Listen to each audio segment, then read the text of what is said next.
ಅನ್ನದಾತರಿಗೆ ಮೋದಿ ಕೊಡ್ತಾರ gift. PM Kisan ಹಣ double ಆಗುತ್ತಾ?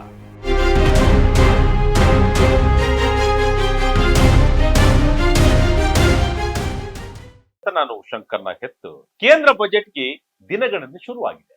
ಇದೇ ಮೊದಲ ಬಾರಿಗೆ ಭಾನುವಾರ ದೇಶದ ಮುಂಗಡ ಪತ್ರವನ್ನ ವಿತ್ತ ಸಚಿವೆ ನಿರ್ಮಲಾ ಸೀತಾರಾಮನ್ ಮಂಡಿಸಲಿದ್ದಾರೆ. ಮೋದಿ 3.0 ಸರ್ಕಾರದ ಬಜೆಟ್ ಮೇಲೆ ಜನರ ನಿರೀಕ್ಷೆ ಮುಗಿಲು ಮುಟ್ಟಿದೆ. ಅದರಲ್ಲೂ ಭಾರತದ ಆರ್ಥಿಕತೆಯ ಬೆನ್ನೆಲುಬು ಕೃಷಿ ವಲಯದ ನಿರೀಕ್ಷೆಗಳು ಕೂಡ ಗರಿಗೆದರಿವೆ. ದೇಶದ ಗ್ರಾಮೀಣ ಆರ್ಥಿಕತೆಯ ಜೀವನಾಡಿಯಾಗಿರುವ ಕೃಷಿ ವಲಯದ ಕೆಲಸಗಳ ಮೇಲೆಯೇ 46% ಜನರು ಅವಲಂಬಿತರಾಗಿದ್ದಾರೆ. ಆದರೆ ವಿಪರ್ಯಾಸ ಅಂದ್ರೆ ಇಷ್ಟು ದೊಡ್ಡ ಪ್ರಮಾಣದ ಜನರಿಗೆ ಕೆಲಸ ನೀಡುವ ಈ ವಲಯ ದೇಶದ ಒಟ್ಟು ಜಿಡಿಪಿಗೆ ನೀಡುತ್ತಿರುವ ಕೊಡುಗೆ ಮಾತ್ರ 20%ಕ್ಕಿಂತಲೂ ಕಡಿಮೆ ಇದೆ. ಈ ಅಸಮತೋಲನವನ್ನ ಸರಿಪಡಿಸುವ ತುರ್ತು ಇದ್ದು ಈ ಬಜೆಟ್ನಲ್ಲಿ ಅನೇಕ ಘೋಷಣೆಗಳನ್ನ ನಿರ್ಮಲಾ ಸೀತಾರಾಮನ್ ಮಾಡುವ ನಿರೀಕ್ಷೆ ಹೆಚ್ಚಿದೆ. ವಿಕಸಿತ ಭಾರತದ ಗುರಿಯನ್ನ ಇಟ್ಟುಕೊಂಡು ಕೃಷಿಗೆ ಹೆಚ್ಚಿನ ಆದ್ಯತೆ ನೀಡುವ ಸಾಧ್ಯತೆ ಇದೆ. ಈ ಹಿನ್ನೆಲೆ ಫೆಬ್ರವರಿ 1, 2026 ಮಂಡನೆಯಾಗಲಿರುವ ಬಜೆಟ್ನಲ್ಲಿ ಕೃಷಿ ವಲಯಕ್ಕೆ ಗೋಲ್ಡನ್ ಅವಕಾಶ ಸಿಗುತ್ತಾ? ರೈತರ ಆದಾಯ ಹೆಚ್ಚಿಸಲು ಸರ್ಕಾರ ಯಾವೆಲ್ಲ ರಣತಂತ್ರ ರೂಪಿಸಬಹುದು? ಪಿಎಂ ಕಿಸಾನ್ ಯೋಜನೆ ಹಣ ಹೆಚ್ಚಾಗುತ್ತಾ ಎಂಬುದರ ಕಂಪ್ಲೀಟ್ ಡೀಟೇಲ್ಸ್ ಅನ್ನು ನೋಡೋಣ ಈ ವಿಡಿಯೋದಲ್ಲಿ. ತುಂಡು ಭೂಮಿ, ಹವಾಮಾನ ವೈಪರೀತ್ಯದ ಹೊಡೆತ, ರೈತನ ಆದಾಯಕ್ಕೆ ಕತ್ತರಿ ಹಾಕ್ತಿರುವ ಸಮಸ್ಯೆಗಳೇನು? ಹೌದು, ಈ ಬಾರಿಯ ಕೇಂದ್ರ ಬಜೆಟ್ ಹಲವು ಕಾರಣಕ್ಕೆ ಗಮನ ಸೆಳೆಯುತ್ತಿದ್ದು ಕೃಷಿ ಕ್ಷೇತ್ರ ಸ್ವಲ್ಪ ಹೆಚ್ಚೇ ನಿರೀಕ್ಷೆಗಳನ್ನ ನಿರ್ಮಲಾ ಸೀತಾರಾಮನ್ ಹಾಗೂ ಮೋದಿ ಮೇಲೆ ಇಟ್ಟುಕೊಂಡಿದೆ. ಬಜೆಟ್ ನಿರೀಕ್ಷೆಗಳ ಬಗ್ಗೆ ಮಾತನಾಡುವ ಮುನ್ನ ಕೃಷಿ ವಲಯ ಎದುರಿಸುತ್ತಿರುವ ನೈಜ ಸವಾಲುಗಳನ್ನ ನಾವು ಅರ್ಥ ಮಾಡಿಕೊಳ್ಳಬೇಕು. ಮೊದಲನೇದಾಗಿ ಭೂಮಿಯ ಒಡೆತನದ ಸಮಸ್ಯೆ. ಭಾರತದಲ್ಲಿ 85%ಕ್ಕಿಂತಲೂ ಹೆಚ್ಚು ರೈತರು ಸಣ್ಣ ಮತ್ತು ಅತಿ ಸಣ್ಣ ರೈತರಾಗಿದ್ದಾರೆ. ಇವರಲ್ಲಿರುವ ಭೂಮಿ ತುಂಡು ತುಂಡಾಗಿದ್ದು ಇದರಿಂದಾಗಿ ದೊಡ್ಡ ಮಟ್ಟದ ಉತ್ಪಾದನೆ ಮಾಡಲು ಸಾಧ್ಯವಾಗುತ್ತಿಲ್ಲ. ಇದು ಕಡಿಮೆ ಉತ್ಪಾದಕತೆ ಮತ್ತು ಅಸಮರ್ಪಕ ಮೂಲಸೌಕರ್ಯಕ್ಕೆ ಕಾರಣವಾಗಿದೆ. ಇದರ ಪರಿಣಾಮವಾಗಿ ಕೊಯ್ಲಿನ ನಂತರದ ನಷ್ಟಗಳು, ಮಾರುಕಟ್ಟೆ ಪ್ರವೇಶದ ಸವಾಲುಗಳು ಮತ್ತು ಬೆಲೆ ಏರಿಳಿತದ ಸಮಸ್ಯೆಗಳು ರೈತರ ಆದಾಯವನ್ನು ಕುಗ್ಗಿಸುತ್ತಿವೆ. ಗಾಯದ ಮೇಲೆ ಬರೆ ಎಳೆದಂತೆ ಹವಾಮಾನ ಬದಲಾವಣೆ, ವಿಪರೀತ ಮಳೆ, ಬರಗಾಲದಂತಹ ಬಾಹ್ಯ ಆಘಾತಗಳು ಮತ್ತು ದೇಶೀಯ ಸಪ್ಲೈ ಚೈನ್ಗಳ ಮೇಲೆ ಪರಿಣಾಮ ಬೀರುವ ಜಾಗತಿಕ ಘಟನೆಗಳು ಪರಿಸ್ಥಿತಿಯನ್ನ ಮತ್ತಷ್ಟು ಹದಗೆಡಿಸಿವೆ. ಕಳೆದ ಕೆಲವು ಬಜೆಟ್ಗಳಲ್ಲಿ ಈ ಸಮಸ್ಯೆಗಳಿಗೆ ಮುಲಾಮು ಹಚ್ಚುವ ಪ್ರಯತ್ನ ನಡೆದಿದ್ದರೂ ಈಗ ಲಾಂಗ್ ಟರ್ಮ್ ಪರಿಹಾರ ಬೇಕಾಗಿದೆ. ಕೃಷಿ ಮತ್ತು ಪೂರಕ ವಲಯಗಳಲ್ಲಿ ಮೌಲ್ಯವನ್ನು ಹೆಚ್ಚಿಸಲು ಸರ್ಕಾರ ಈಗಲಾದರೂ ನಿರ್ಣಾಯಕ ಹಸ್ತಕ್ಷೇಪ ಮಾಡುವ ಅಗತ್ಯವಿದೆ. ನಿರೀಕ್ಷೆ 1, ಕ್ಲೈಮೇಟ್ ಸ್ಮಾರ್ಟ್ ಜಿಲ್ಲೆಗಳ ಉದಯ. 250 ಜಿಲ್ಲೆಗಳ ಚಿತ್ರಣ ಬದಲಿಸಲು ಮೆಗಾ ಪ್ಲಾನ್. 2026ರ ಬಜೆಟ್ನಲ್ಲಿ ಕೃಷಿ ವಲಯದ ಮೊದಲು ಮತ್ತು ಪ್ರಮುಖ ನಿರೀಕ್ಷೆ ಅಂದ್ರೆ ಅದು ಹವಾಮಾನ ಬದಲಾವಣೆಯ ಮೇಲಿನ ಫೋಕಸ್. ಹವಾಮಾನ ವೈಪರೀತ್ಯದಿಂದ ರೈತರನ್ನ ರಕ್ಷಿಸಲು ಕ್ಲೈಮೇಟ್ ಅಡಾಪ್ಟೇಷನ್ ಮತ್ತು ರಿಸ್ಕ್ ತಗ್ಗಿಸುವಿಕೆಯ ತಡೆಗೆ ಸರ್ಕಾರ ಗಮನ ಹರಿಸಬೇಕಿದೆ.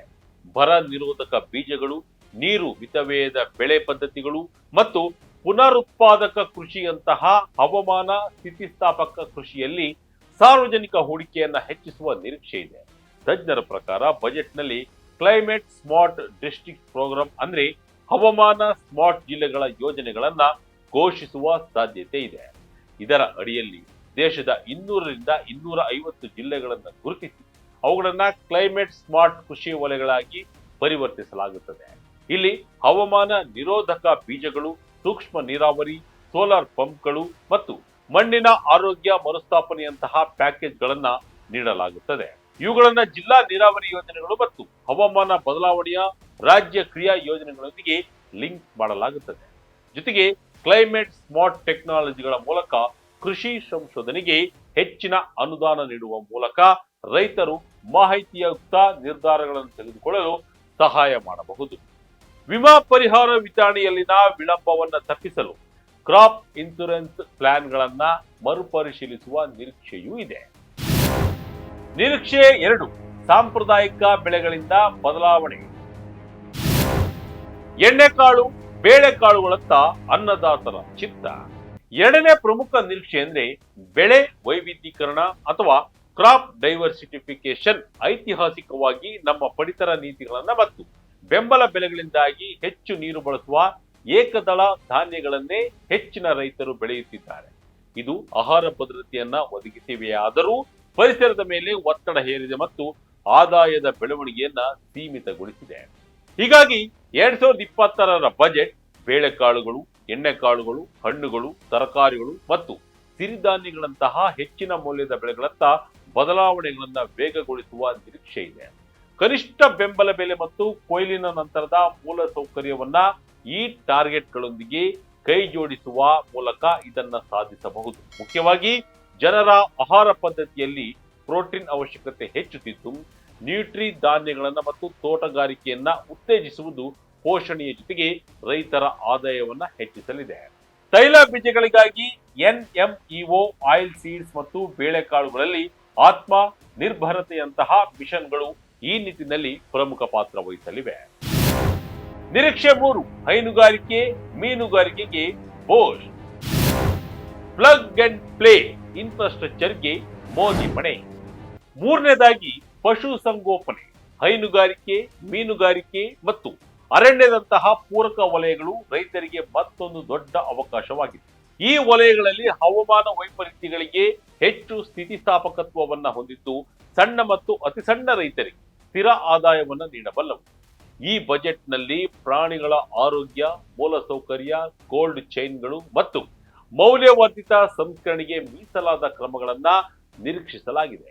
ಪ್ರಧಾನಮಂತ್ರಿ ಕಿರು ಆಹಾರ ಸಂಸ್ಕರಣಾ ಉದ್ಯಮಗಳ ಯೋಜನೆ ಅಡಿಯಲ್ಲಿ ಹಣ್ಣುಗಳು, ತರಕಾರಿಗಳು, ಹಾಲು, ಮೀನು ಮತ್ತು ಮಸಾಲೆಗಳಿಗಾಗಿ ಕ್ಲಸ್ಟರ್ ಆಧಾರಿತ ಸಂಸ್ಕರಣಾ ವಲಯಗಳನ್ನ ಉತ್ತೇಜಿಸಬಹುದು. ಖಾಸಗಿ ಸಹಭಾಗಿತ್ವದಲ್ಲಿ ವಿಂಗಡಣೆ, ಗ್ರೇಡಿಂಗ್, ಪ್ಯಾಕೇಜ್ನಿಂದಾಗಿ ಪ್ಲಗ್ ಅಂಡ್ ಪ್ಲೇ ಮೂಲಸೌಕರ್ಯಗಳನ್ನು ಅಳವಡಿಸಿಕೊಳ್ಳುವುದನ್ನು ಪ್ರೋತ್ಸಾಹಿಸಬಹುದು. ಇದು ಲಾಜಿಸ್ಟಿಕ್ ವೆಚ್ಚವನ್ನ ಕಡಿಮೆ ಮಾಡಿ ರಫ್ತು ಮಟ್ಟವನ್ನ ಹೆಚ್ಚಿಸಲು ಸಹಕಾರಿಯಾಗಲಿದೆ. ಕೃಷಿ ಮಾರುಕಟ್ಟೆ ಸುಧಾರಣೆ ಮತ್ತು technology. 1FPO, one product digital voucher. ರೈತ ಉತ್ಪಾದಕ ಸಂಸ್ಥೆಗಳನ್ನ ಬಲಪಡಿಸುವತ್ತ ಬಜೆಟ್ ಗಮನ ಹರಿಸಬಹುದು.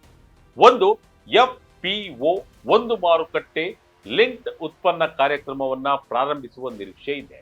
ಇಲ್ಲಿ ಪ್ರತಿ FPOಗೆ ಈರುಳ್ಳಿ, ಟೊಮೊಟೊ, ಹಾಲು ಅಥವಾ ಅರಿಶಿಣದಂತಹ ಹೆಚ್ಚಿನ ಬೇಡಿಕೆಯ ಉತ್ಪನ್ನವನ್ನ ನಿಯೋಜಿಸಲಾಗುತ್ತದೆ. ಅಲ್ಲದೆ ಕೆಲವು ವಿಶ್ವ ದರ್ಜೆಯ APMCಗಳನ್ನ ಅಭಿವೃದ್ಧಿಪಡಿಸಲು ಬಜೆಟ್ನಲ್ಲಿ ಹಣ ಮೀಸಲಿಡಬಹುದು. ಇದರ ಜೊತೆ ಬಿತ್ತನೆ ಬೀಜದ ಬಗ್ಗೆ ಕಠಿಣ ಕಾನೂನನ್ನ ಇದೇ ಬಜೆಟ್ನಲ್ಲಿ ಘೋಷಿಸುವ ನಿರೀಕ್ಷೆ ಇದೆ.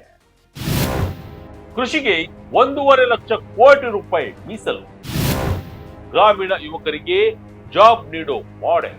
ಇನ್ನು ತಂತ್ರಜ್ಞಾನದ ವಿಷಯಕ್ಕೆ ಬಂದರೆ ಮಣ್ಣಿನ ಸೆನ್ಸಾರ್ಗಳು, ಡ್ರೋನ್ಗಳು ಮತ್ತು ಮೈಕ್ರೋ ನೀರಾವರಿ ಕಂಟ್ರೋಲರ್ನಂತಹ ಉಪಕರಣಗಳ ವೆಚ್ಚದ 30% ರಿಂದ 40% ಡಿಜಿಟಲ್ ಸಲಕರಣೆ ಸಬ್ಸಿಡಿಗಳನ್ನ FPOಗಳಂತಹ ಮೂಲಕ ನೀಡುವ ಗುರಿಯನ್ನ ಹೊಂದಬಹುದು. ರಸಗೊಬ್ಬರ ಸಬ್ಸಿಡಿಯಂತೆಯೇ ಕೃಷಿ ತಂತ್ರಜ್ಞಾನ ಸೇವೆಗಳಿಗಾಗಿ ಡಿಜಿಟಲ್ ಫಾರ್ಮ್ ಸರ್ವಿಸಸ್ ವೋಚರ್ಗಳನ್ನ ಪ್ರಾರಂಭಿಸಬಹುದು. ರೈತರು ಈ ವೋಚರ್ ಬಳಸಿ ಸಬ್ಸಿಡಿ ದರದಲ್ಲಿ AI ಆಧಾರಿತ ಸಲಹೆಗಳನ್ನ ಪಡೆಯಬಹುದು. ಪಂಚಾಯತ್ ಮಟ್ಟದಲ್ಲಿ ಹಂಚಿಕೆಯ ಟೆಕ್ ಸೆಂಟರ್ಗಳನ್ನು ಸ್ಥಾಪಿಸಿ ಗ್ರಾಮೀಣ ಯುವಕರಿಗೆ ಉದ್ಯೋಗ ನೀಡುವ ಮಾದರಿಯನ್ನು ಕೂಡ ಈ ಬಜೆಟ್ನಲ್ಲಿ ನಿರೀಕ್ಷಿಸಲಾಗಿದೆ. ಇನ್ನು ಕೃಷಿ ವಲಯಕ್ಕೆ ಕಳೆದ ಬಜೆಟ್ನಲ್ಲಿ 1.37 ಲಕ್ಷ ಕೋಟಿ ರೂಪಾಯಿಯನ್ನ ಮೀಸಲಿಡಲಾಗಿತ್ತು. ಅದು ಈ ಸಲ 1.5 ಲಕ್ಷ ಕೋಟಿ ರೂಪಾಯಿಗೆ ಏರಿಕೆಯಾಗುವ ನಿರೀಕ್ಷೆ ಇದೆ. 6,000 ಸಾಲಲ್ಲ, 12,000 ಬೇಕು ಅಂತಿದ್ದಾರೆ ರೈತರು. ಫೆಬ್ರವರಿ 1ರಂದು ಸಿಗುತ್ತಾ ಸಿಹಿ ಸುದ್ದಿ. ಈಗ ಮೇನ್ ವಿಷಯಕ್ಕೆ ಬರೋಣ. ದೇಶದ ಕೋಟ್ಯಾಂತರ ರೈತರು ಎದುರು ನೋಡುತ್ತಿರುವುದು ಪ್ರಧಾನಮಂತ್ರಿ ಕಿಸಾನ್ ಸಮ್ಮಾನ್ ನಿಧಿ ಯೋಜನೆಯ ಅಪ್ಗ್ರೇಡ್. ಪ್ರಸ್ತುತ ಅರ್ಹ ಭೂಮಿ ಹೊಂದಿರುವ ರೈತರಿಗೆ ವಾರ್ಷಿಕವಾಗಿ ತಲಾ 2,000 ರೂಪಾಯಿಯಂತೆ 3 ಕಂತುಗಳಲ್ಲಿ ಒಟ್ಟು 6,000 ರೂಪಾಯಿಗಳನ್ನ ನೀಡಲಾಗುತ್ತಿದೆ. ಆದರೆ ಬೀಜಗಳು, ರಸಗೊಬ್ಬರಗಳು ಮತ್ತು ಡೀಸೆಲ್ನಂತಹ ಕೃಷಿ ಒಳಹರಿವಿನ ವೆಚ್ಚಗಳು ಗಗನಕ್ಕೇರಿವೆ. ಹೀಗಾಗಿ ಈ ಸಲದ ಕೇಂದ್ರ ಬಜೆಟ್ನಲ್ಲಿ ಈ ಮೊತ್ತವನ್ನು ಹೆಚ್ಚಿಸಬೇಕೆಂದು ರೈತರು ಮತ್ತು ಕೃಷಿ ತಜ್ಞರು ಬಲವಾಗಿ ಒತ್ತಾಯಿಸುತ್ತಿದ್ದಾರೆ. ಹಣದುಬ್ಬರದ ಹಿನ್ನೆಲೆಯಲ್ಲಿ ಈಗಿರುವ 6,000 ರೂಪಾಯಿ ಸಾಕಾಗುವುದಿಲ್ಲ. ಆದ್ದರಿಂದ ವಾರ್ಷಿಕ ಪಾವತಿಯನ್ನ 6,000ದಿಂದ 8,000ಕ್ಕೆ ಅಥವಾ 12,000ಕ್ಕೆ ಹೆಚ್ಚಿಸಬೇಕು ಎಂಬುದು ಬೇಡಿಕೆ ಜೋರಾಗಿದೆ. ಈ ಹಿಂದೆ ಸಂಸದೀಯ ಸಮಿತಿ ಒಂದು ಇದನ್ನ 12,000 ರೂಪಾಯಿಗೆ ಡಬಲ್ ಮಾಡಲು ಶಿಫಾರಸು ಮಾಡಿತ್ತು. ಆದರೆ ಸರ್ಕಾರ ಇನ್ನು ಯಾವುದೇ ಬದಲಾವಣೆಯನ್ನ ಅನುಮೋದಿಸಿಲ್ಲ. ಬಜೆಟ್ನಲ್ಲಿ ಈ ಬಗ್ಗೆ ಘೋಷಣೆಯಾದರೂ ಆಗಬಹುದು. ಸದ್ಯಕ್ಕೆ 11 ಕೋಟಿಗೂ ಹೆಚ್ಚು ರೈತರಿಗೆ ನೇರ ಲಾಭ ವರ್ಗಾವಣೆ ಅಂದ್ರೆ ಡಿಪಿಟಿ ಮೂಲಕ ಸಹಾಯ ಮಾಡುತ್ತಿರುವ ಈ ಯೋಜನೆ ಈ ಬಾರಿ ಬದಲಾಗುತ್ತೆ ಎಂಬುದನ್ನ ಕಾದು ನೋಡಬೇಕಿದೆ.